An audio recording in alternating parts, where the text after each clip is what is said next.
Күкрәгемдән кыштары сырам. Күгәрсен районының Мурак мәдәният һарайында ядучы һәм драматург, Башкортостандың халык шагыйре Мостай Кәримдең 100 еллыгына һәм театр елына арналган шигърият кисәһе булып узды. Бар эшемдән сыктым усына. Күкрәгемдән кыштары сырам исеме астында узган шигърият бәйгеһендә 30-га якын кеше катнашты. Телмәр осталыгын халык күңеленә yetkерергә теләүчеләр арасында балалар, яшьтәр, урта һәм олы буын вәкилләре бар иде. Башкорт һәм рус телләрендә яңгыраган шигырьләр Мостай Кәримдең шигърият дөньяһын барланы.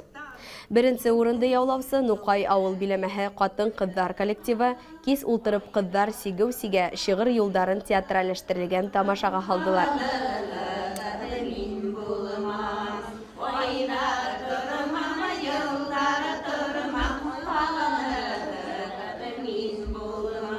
Безнең коллективта Нукай һәм Түкәт авылы һәвәскәрләренең күрәһегез.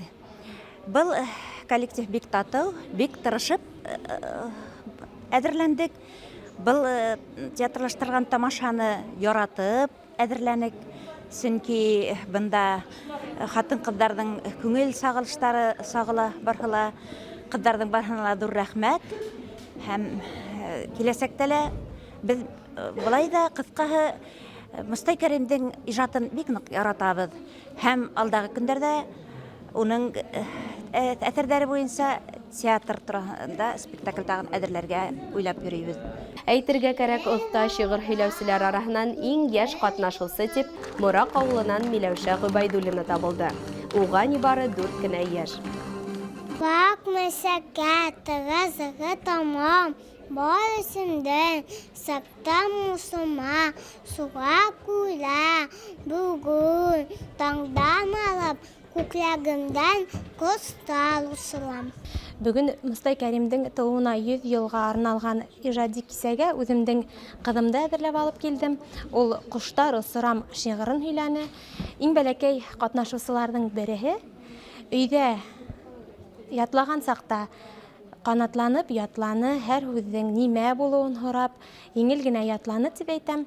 Йомагыжа авылыннан килүче иң олы бәйгесе исемен яулаучы Һәдия Ниязгулова Мостай Кәримдең иҗатын бәләкәйдән яратып укыйм ди. Шы бәйгелә катнашырга дип әйтеп, клуб работниклары әйттеләр. Әле генә больницаны сыккайным әле 20 көн ятып, шулай була килергә тырыштым инде, буыннар калтырап торалар дигән кебек. Һәр вакыт Йомагыжаның фольклор ансамбльдә йөрим мин. Быга тиклем һәр вакыт йөреп тордым, только соңгы вакытта адымнар кыскара төште. Атамышты икән тулып, марттың 20-дә икән 1 яшьтә тутырып куям. Менә бүген инде Башкортстандың 100 еллыгы, Мостай Кәримгә лә 100 ел була бит инде, 100 яшь була. Шуга кайын яфрагы дигән шигырын һайлап алдым инде. Шигърият бәйгеһен оештыручылар әйтүенчә, театр елына һәм Мостай Кәримдең иҗатына арналган саралары ел барышында дәвам итәсәк. Март аеның баштарыннан авыл биләмәләрендә спектакльләр куела башлай. Әлеге көндә халык театрдары ошы юнәлештә әүдем эш алып баралар.